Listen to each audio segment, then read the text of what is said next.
Hi guys, how you doing? My name's Ben, I'm that bearded guy, and this week I managed to get my hands on the newly released Far Cry New Dawn. Now some might say that I've been overly critical of some of the games recently, and that's because in my own opinion, all the best games were released for PC and console just before Christmas, so we're now in something of a lull. But I'm so pleased to report that actually that lull is now well and truly over with the release of Far Cry New Dawn, because it's absolute perfection. It's been quite some time since I had to literally pull myself away from the console just to make a review video, so let's take a look.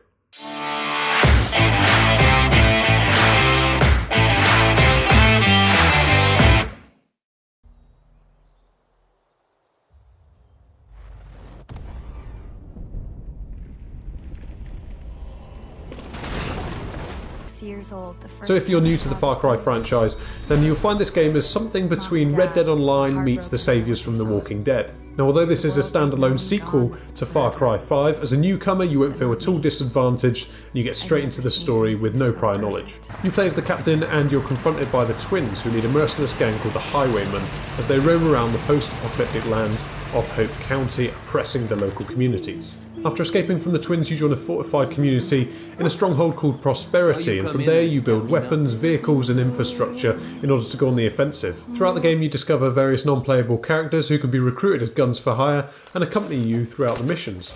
You must scavenge and loot items in order to create weapons and other amenities, and these can be found peppered around the landscape, or they can come in supply drop, or you can even capture them from enemy.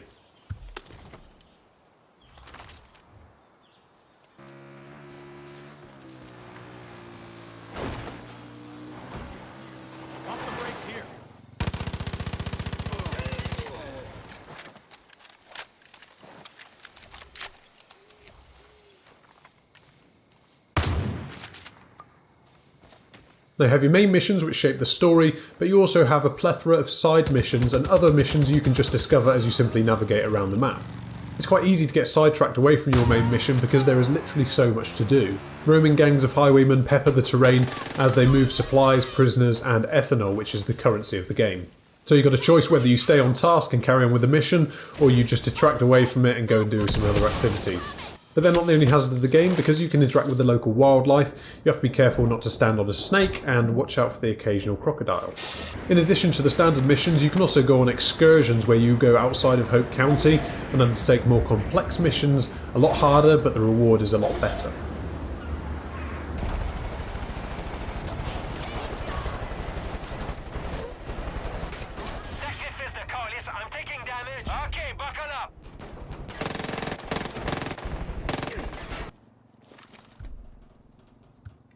The more you play, the more you unlock in terms of weapons, vehicles, explosives, ammunition, etc. And there's a wide variety of vehicles for you to select, be it land, sea or air.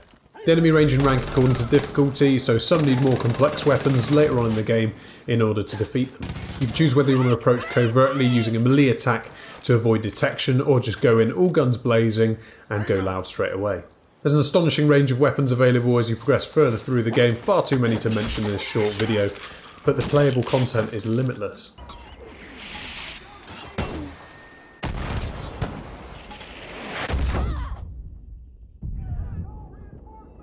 So from the moment I started playing this game, I was immediately hooked. There is literally so much to do in this game that it's impossible to get bored, and there's always something along the way to keep you interested.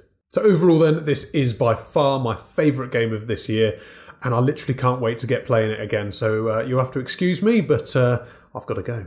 So if you've enjoyed this video, then don't forget to hit that thumbs up button and consider subscribing to the channel if you want to see more gaming reviews coming up in the very near future. Thanks very much for watching, and I'll see you next time.